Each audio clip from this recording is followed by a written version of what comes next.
네, 우리 함께 같이 볼 하나님 말씀 찾아보겠습니다. 오늘 함께 볼 하나님의 말씀은 창세기 4장 16절에서 26절까지 말씀입니다. 대한민국 성경으로 구약 6페이지쯤에 있습니다.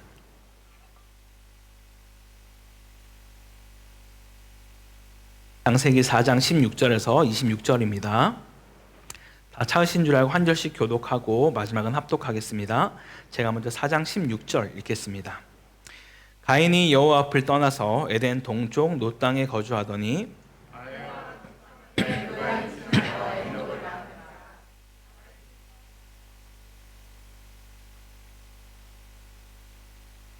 에녹이 이랏을 낳고 이랏은 무야엘을 낳고 무야엘은 무드사엘을 낳고 무드사엘은 라멕을 낳았더라.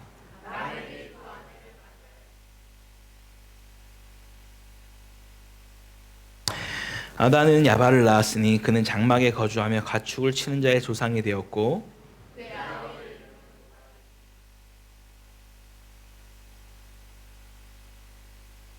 실라는 두발가인을 낳았으니 그는 구리와 새로 여러 가지 기구를 만드는 자요 두발가인의 누이는 나아마였더라.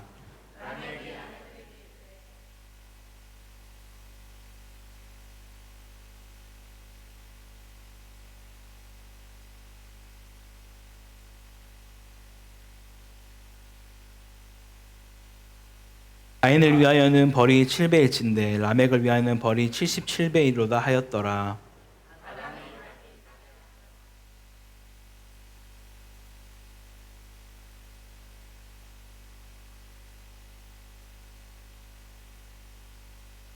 함께 읽겠습니다.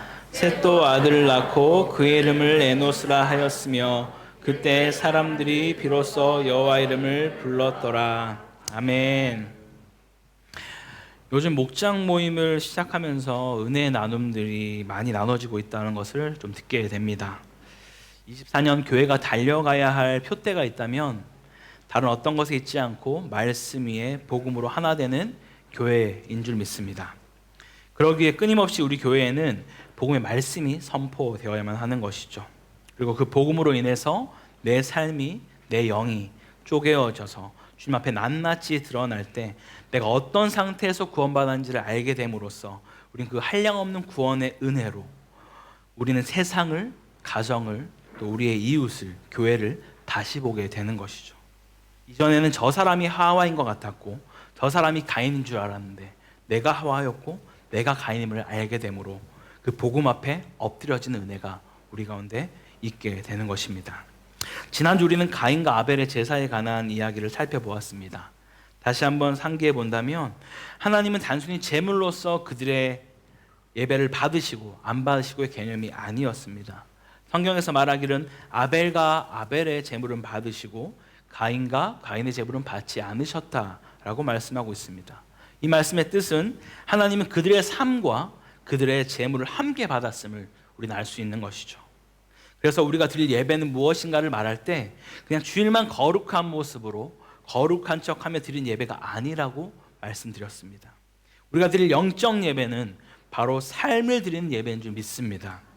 물론 우리 삶을 드리는 예배가 결코 완벽하고 온전하여 흠이 없는 상태의 삶을 주님께 드리지 않는 의미가 아닙니다. 물론 그럴 수 있다면 너무나 좋겠지만 만약 그러한 상태로만 드릴 수 있다면 저를 비롯하여 우리 중에 누구도 이 자리에 있을 수 없을 겁니다.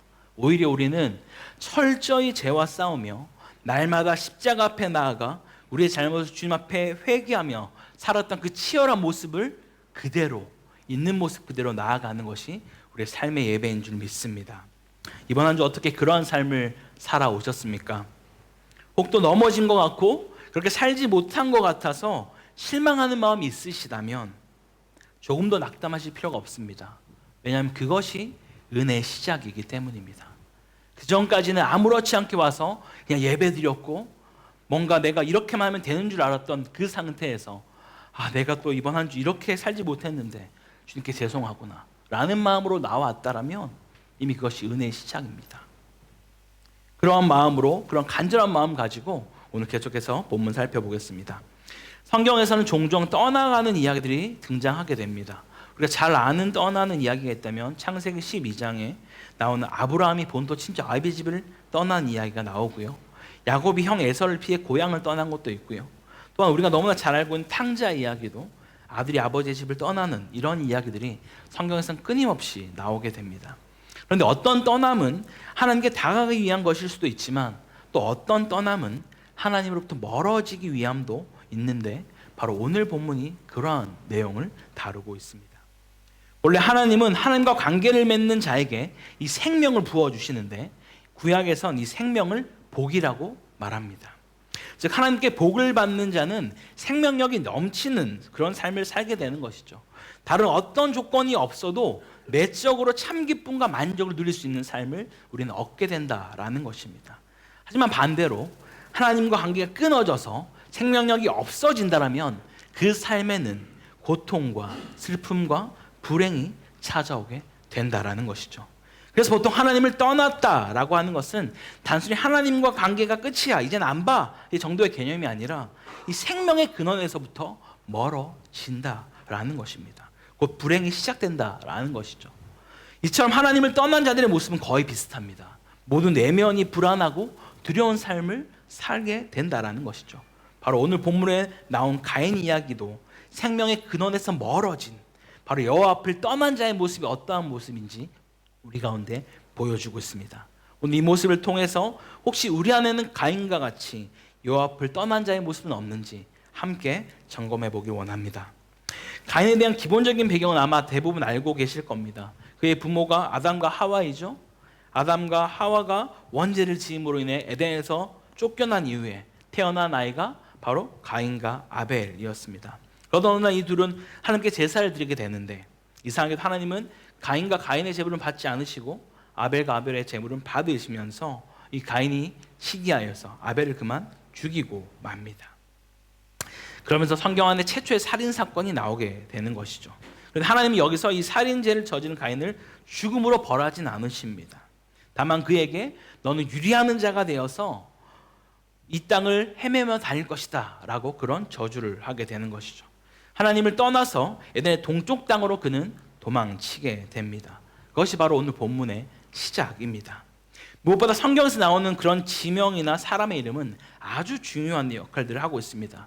심지어 이런 순서조차도 이 히브리 문화 안에서 너무나 중요하다라는 것이죠. 그런데 오늘 우리가 볼 것은 이 족보에 대한 이야기인데요. 이 가인의 족보, 이것이 얼마나 중요한지를 그 이름을 통해서 우리가 함께 주님 뭐라 말씀하시는지 같이 살펴보겠습니다.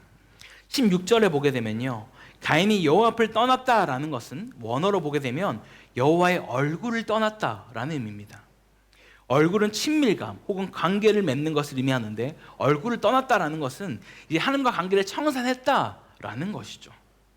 그렇게 그 관계를 청산하고 떠나게 된 땅이 어디입니까? 바로 에덴 동쪽에 위치한 놋이라는 땅입니다. 근데 왜 가인은 이 놋이라는 땅으로 가게 되었을까요? 비록 그가 죄를 범하긴 했지만 하나님과의 관계를 조금이라도 회복하기를 원했다라면 에덴 동산 근처로 갔을 텐데 그는 에덴에서 멀리 떨어진 동쪽에 있는 이 놋 땅으로 가게 된 것입니다. 이것은 이미 하나님에게서부터 마음이 떠났으며 관계를 회복할 생각이 전혀 없음을 지금 보여주고 있다라는 것이죠. 아마 이 놋이라는 지명 이름은 가인이 정착한 뒤 붙였을 수도 있는데요, 이 뜻은 방황 혹은 유리함이라는 뜻을 이 놋이라는 이름이 가지고 있다라는 것이죠. 왜 많고 많은 이름 중에서 이런 의미를 가진 이름으로 그가 지었을까요? 아마도 그는 끊임없이 내적 불안감에 시달렸을 것이고 외적으로는 자리 잡을 수 없었기에 그로부터 오는 그런 불안과 두려움을 견디지 못하고 이러한 이름을 지었을 것 같습니다.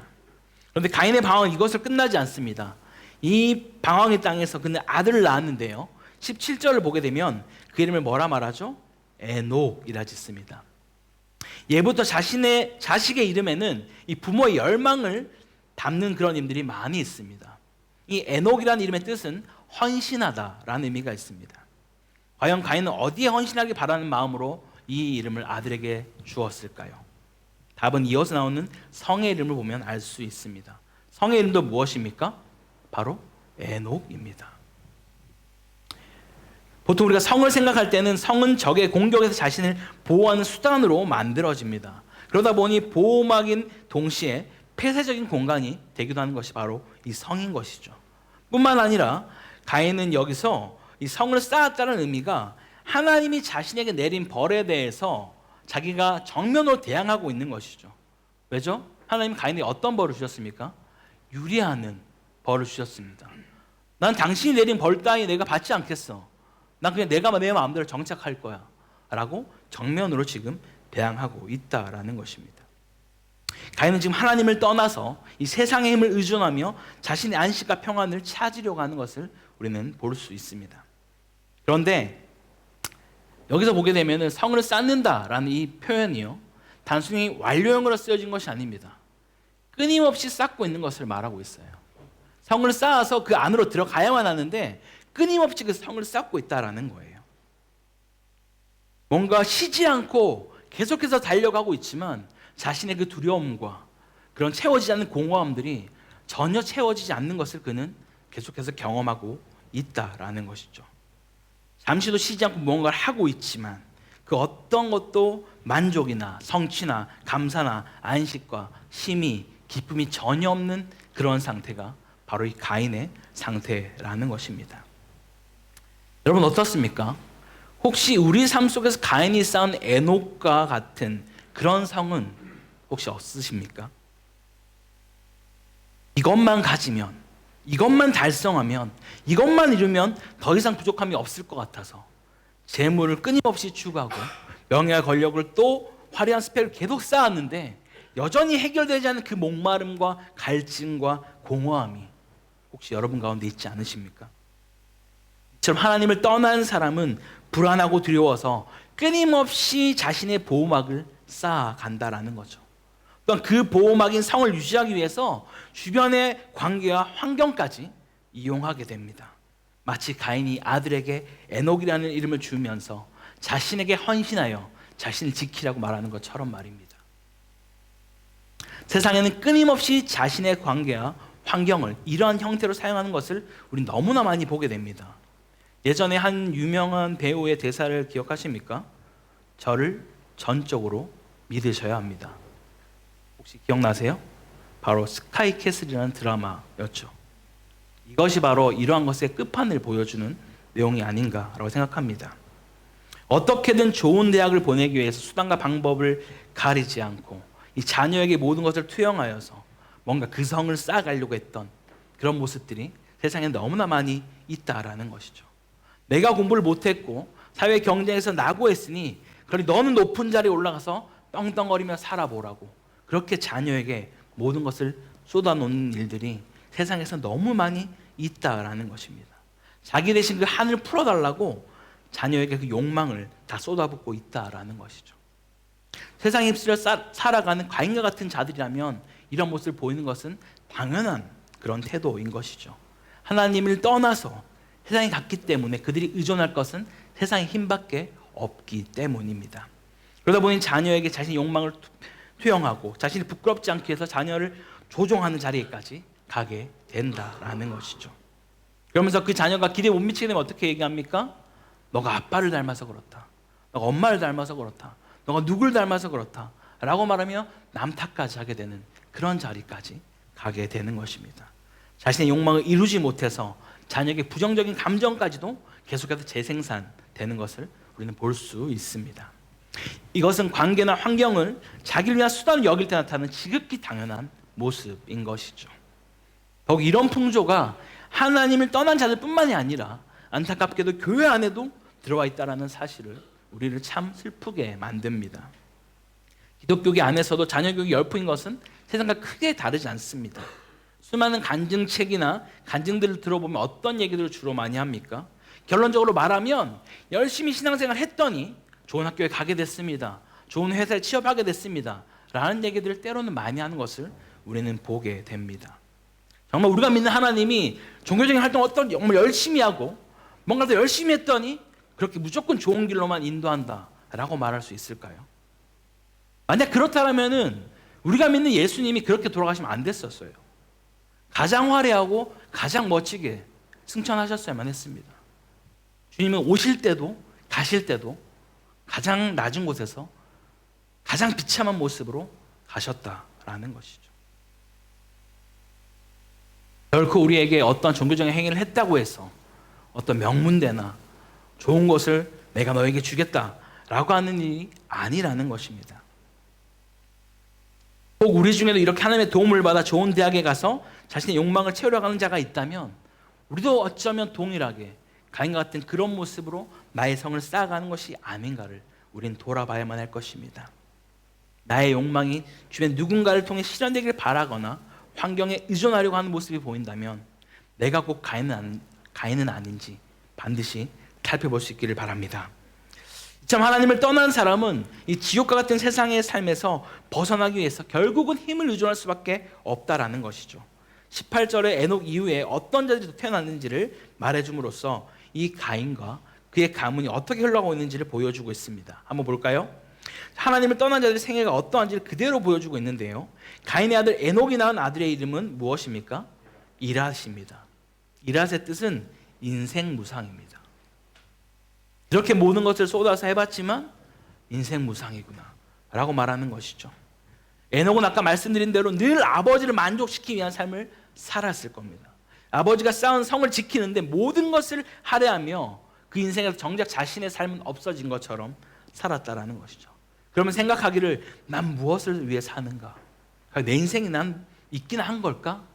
라는 생각을 하며 아들의 이름을 이랏, 인생 무상이라고 지었다라는 것입니다. 이것이 끝이 아닙니다. 인생을 허무하게 살아가는 자들의 특징은 모든 것을 신의 탓으로 여겨버리기 시작합니다. 이런 식의 원망과 불평 속에서 이랏도 하나님이 자신을 저주하고 힘들게 했다라고 생각하면서 이 아들의 이름을 뭐라 짓습니까? 무흐야엘, 하나님께 매맞은 자. 자신의 자식의 이름을 하나님께 매맞은 자다 너는 라고 지금 신의 탓을 하고 있다는 거예요. 그리고 또 그 원망스러움을 담아서 무야엘은 아들의 이름을 뭐라 짓죠? 무드사엘. 사엘은 지옥이라는 의미입니다. 지옥의 사람이다. 이렇게 살아보니 너는 지옥의 사람이야. 여러분 정말 자기 자식에게 그런 이름을 지어줄 수 있을까요? 정말 지옥과 같은 삶을 그들이 살아가고 있다는 것을 이 이름을 통해서 성경은 우리에게 계속해서 보여줍니다. 하나님께 매맞은 자가 지옥의 삶을 낳게 되는 그러한 상황까지 그들은 가게 되는 것이죠. 그런데 이처럼 하나님을 떠난 사람들의 세상이 지옥과 같은 삶을 살았다는 것을 보여주고 있는 것입니다. 아무리 애를 써봐도 이 땅의 삶이 지옥 같았음을 그들은 알게 된 것이죠. 이런 상황 속에서 인생이 무쌍하고 하나님이 자신을 벌 주는 것 같고 세상이 지옥 같은 그때 그들이 진정을 하는 것 대적하기 위해서 마지막으로 의지하는 것이 바로 세상의 힘입니다. 세상에 힘만 있으면 무엇이든지 내가 뒤집어 엎을 수 있었다라고 생각을 하는 거죠. 그래서 마지막에 무드사엘의 그 아들의 이름이 무엇입니까? 라멕이라고 짓습니다. 라멕은 강한 자라는 뜻입니다. 여기 힘든 인생을 벗어나고 하나님과 대적하기 위해서는 강한 자가 되어야 한다라고 생각했기 때문입니다. 이처럼 힘에 의존하는 자들은 그것으로 끝나지 않고 19절에 자신의 힘을 이용해서 두 여자를 취하여서 자신의 욕망을 채웁니다. 처음으로 성경에서 허락되지 않은 두 여자를 취하는 일이 이 라멕에게서 나타나는 것이죠. 이것이 어쩌면 하나님을 떠난 사람들의 본심일지도 모르겠습니다. 힘을 많이 가져서 욕망과 쾌락을 누리고 싶어하는 그런 마음이 이 라멕에게 있었다라는 거예요. 그러나 이 힘이 욕망을 충족시켜준다는 그 느낌은 일시적일 뿐이라는 것이죠. 왜냐하면 첫 번째 아내의 이름은 아다인데요, 장신구라는 뜻으로 화려하게 자신을 꾸미는 여성이었습니다. 그렇게 아무리 예쁜 미모라도 만족감을 줄 수 없었는지 다음 여인의 이름은 실라인데요, 이 뜻은 어둠 혹은 그림자입니다. 즉 아무리 좋은 것을 취한다 할지라도 어두운 면이 있고 원하는 것을 다 취해도 뭔가 만족할 수 없음을 지금 보여주고 있다라는 것이죠. 이 점은 끊임없이 가인의 족보를 통해서 하나님을 떠난 자들의 생은 언제나 불행과 두려움 가운데 있으며 너무나 가벼운 세상의 힘을 의지하고 있다는 것을 우리는 살펴볼 수 있습니다. 근데 이들의 욕망이 여기서 끝나지 않습니다. 23절을 보게 되면요, 라멕은 사람을 죽인 것이 그의 자랑거리가 되어 있습니다. 이것을 노래로까지 아내들에게 불러주고 있다라는 것이죠. 정말 갈 때까지 그가 간 것 같습니다. 심지어 하나님의 말씀도 완전히 왜곡하여서 가인에게 하나님이 하신 말씀, 그 말을 라멕이 자기가 하신 말씀처럼 왜곡하는 모습을 우리는 24절에서 볼 수 있습니다. 지금 하나님을 떠나 세상을 의지하며 살아가는 그런 자들의 종착역은 어디일까요? 바로 물질입니다. 라멕의 아내 아다가 낳은 아들의 이름은 야발인데요. 신의 물이란 뜻으로 물은 목축업에서 꼭 필요한 요소입니다. 그렇기에 이 야발은 성에 거주하지 않고 돈을 벌기 위해 장막에 살고 있는 것이죠.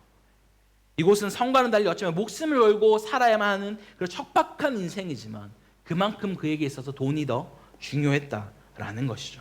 또한 유발은 이 쾌락주의를 대표한다고 볼 수 있습니다. 이 이름의 의미는 기쁜 소리인데요. 그는 악기를 만들어 연주하는 사람으로 세상의 그런 유흥문 그런 것들을 만들어낸 그런 시조가 된다라는 것이죠. 인생에서 누리는 즐거움보다 힘든 일이 많다 보니 이 감각적으로 만족시키는 그런 엔터테인먼트 문화로 고통을 잊고자 하는 일들이 이 바로 유발로부터 시작되었음을 보여주고 있는 것이죠.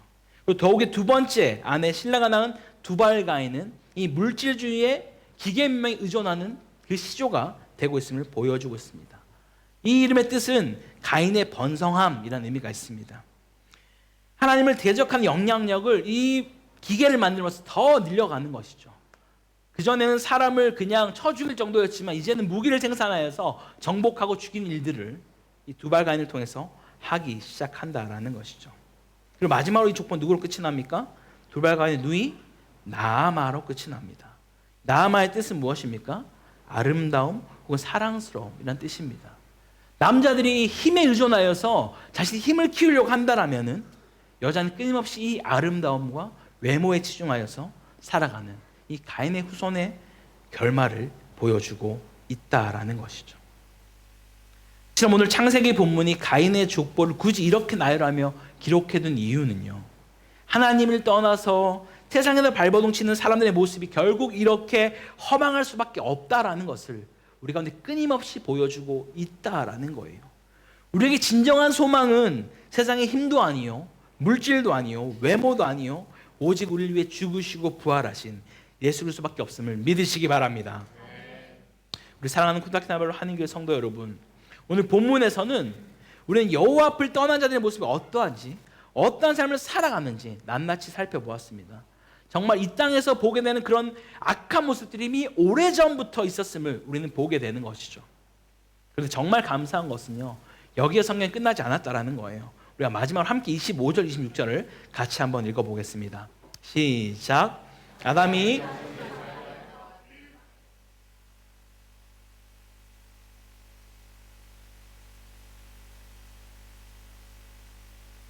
함이며 셋도 아들을 낳고 그의 이름을 메노스라 하였으며 그때 사람들이 비로소 여호와의 이름을 불렀더라. 아멘.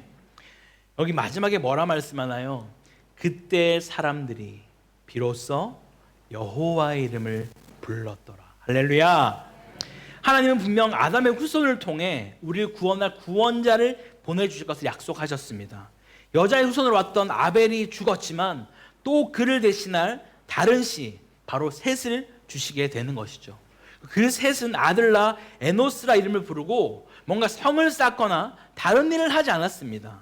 오직 그는 여호와의 이름을 불렀다라고 말하는 것이죠. 이게 무슨 뜻입니까? 분명 가인의 족보를 보게 되면 끊임없이 그들이 무엇을 했는지, 어떤 것을 중요하게 여기는지, 어떤 영향을 끼치고 있는지를 말하고 있습니다. 하지만 이 에노스를 낳았다라고 말하는 후에 언급하는 것은 단 하나, 여호와의 이름을 불렀다라고 말하는 것이죠. 여호와의 이름을 부른다라는 것은 바로 예배하는 자들을 말하는 것입니다. 이들은 예배 공동체였고요. 창세기 이후에 계속해서 보게 되면은 그들이 그곳에 다다랐을 때 제단을 쌓았다, 주의 이름을 불렀다라고 끊임없이 말하고 있는 것이죠. 주님을 높여드리고 주께 영광 돌리는 것보다 더 중요한 것은 없다라고 지금 하나님은 말씀하고 있습니다. 여러분, 이제는 우리가 선택해야만 합니다. 뱀의 후손인 가인과 그 족보에 나오는 이들처럼 끊임없이 세상의 힘을 의지하며 쌓아도 만족하지 못하고 해결되지 않는 그 영원한 목마름에 함몰되어 살아갈 것인지, 아니면 여자의 후손으로 온 셋과 에노스처럼 여호와의 이름을 부르며 주님을 의지하며 주님께 우리의 삶을 드리며 세상에 줄 수 없는 그 평강과 안식과 기쁨을 누리며 살아갈 것인지 우리는 선택해야만 하는 것입니다. 여러분, 생명의 근원 되신 여호와 하나님 앞을 떠나 살면 결국 우리에게 찾아오는 것은 고통과 불안과 슬픔, 염려밖에 없습니다. 세상의 것은 도무지 이런 부분을 채울 수도 해결할 수도 없다라는 것이죠. 끊임없이 비교하는 인생 가운데 우리는 이러한 삶을 살아가게 되는 것입니다.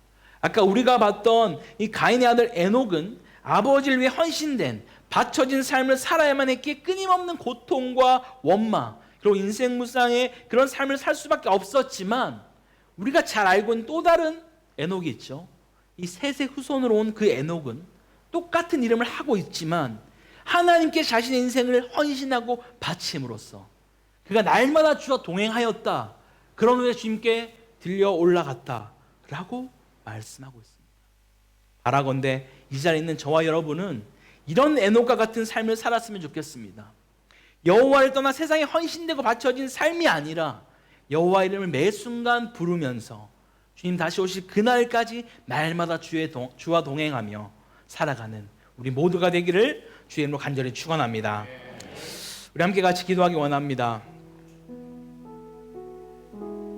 오늘 이 가인의 족보를 통하여서 우리 인생 가운데 내가 이 가인의 족보에 나오는 많은 이들처럼 뭔가 의지하고 있는 것은 없는지 우리를 돌아보기 원합니다. 끊임없이 그 성을 쌓아서 그것만 쌓으면 끝날 것 같았고, 그것만 쌓으면 내 안에 그런 목마름과 갈증이, 공허함이 해결될 줄 알았는데 여전히 해결되지 않아서 또 쌓고 또 쌓고 또 쌓는 그러한 삶을 살고 있는 건 아닌지 이 시간 우리가 돌아보기 원합니다. 주님, 정말 다른 세상에 의지하여 내 삶을 드린 그런 모습이 있다면 이 시간 내려놓기 원합니다. 회개하기 원합니다. 주님, 정말 이 에노스가 나왔을 때 그들이 여호와 이름을 불렀던 것처럼 내가 오직 여호와 이름만을 부르며 아버지, 정말 아버지에게 헌신되는, 가인에게 헌신되어 살아가는 그런 에녹과 같은 삶이 아니라 정말 하나님께 헌신되어 살아가는, 날마다 주와 동행하며 살았던 그런 에녹과 같은 모습으로 우리가 그러한 삶을 살기 원합니다. 주님, 나를 붙들어 주시고 나를 인도하여 주셔서 주님이 원하시는 그 삶을 주님 앞에 서는 그날까지 살아갈 수 있게 해달라고 우리 주님 앞에 간절히 한번 기도하며 나가겠습니다. 기도합니다. 땅나 풍성하신 하나님 아버지, 감사합니다. 아버지, 이 시간 우리가 또 오늘 이 말씀을 통하여서 여호와 앞을 떠난 자가 어떠한 삶을 살게 되는지를 보게 되었습니다. 정말 끊임없이 세상의 힘을 의존하며 세상의 힘으로 인하여서 나를 어떻게든 세우려고 하며 그것에 우리의 모든 것들을 쏟아내지만 여전히 채워지지 않는 나의 목마름과 갈증과 공허함을 아버지, 이 시간 우리가 또한 보게 됩니다. 내 안에도 혹여라도 그러한 정말 공허함과 갈증과 목마름이 있다면 더 이상 채울 수 없는 그 세상의 힘에 의존하는 것이 아니라 우리 가운데 영원한 안식과 평안과 기쁨을 주시는 그 주님 앞에 우리의 삶을 내어 맡기며 여호와의 이름을 부르며 나갈 수 있는 복된 인생들로 인도하여 주옵소서. 주님, 그래서 세상에 맡겨지고 세상에 헌신되어 살아가는 그런 에녹과 같은 자가 아니라 주님께 맡겨지고 주님께 헌신되어 살아가는 그런 놀라운 삶으로 살아가는 그런 에녹으로 우리의 삶을 붙드시고 인도하여 주옵소서.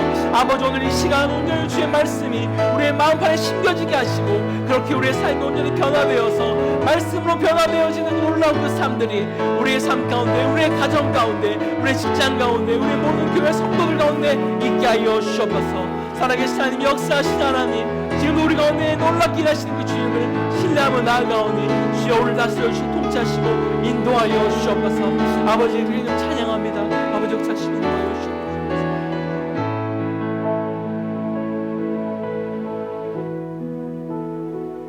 하나님 아버지, 이 시간 우리가 기도하는 것은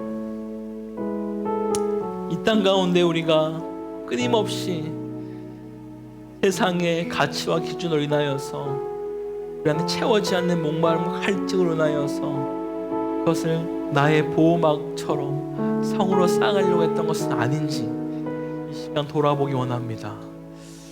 아버지, 이제는 더 이상 채워지지 않는 그러한 것들로 인해서 우리 삶을 내어 던지고 맡기는 것이 아니라 나에게 영원한 안식이 되시며 기쁨과 평안이 되시는 그 여호와 이름을 부르며 주님 앞에 나아가서 주와 늘 동행하며 살아가는 복된 인생들로 우리의 삶을 인도하여 주시옵소서. 지금 그래서 내가 있는 그 자리가 여호와 이름을 부르는 자리가 되게 하시고, 우리의 가정이, 우리의 직장이, 우리 교회가, 우리 모든 공동체가 오직 여호와 이름만을 부르며 그만을 높이며 예배하는 그런 자들로 우리 삶을 인도하여 주시옵소서. 그렇게 한 주께 감사드리며 이 모든 것 살아계신 우리 예수 그리스도 이름으로 기도드립니다. 아멘.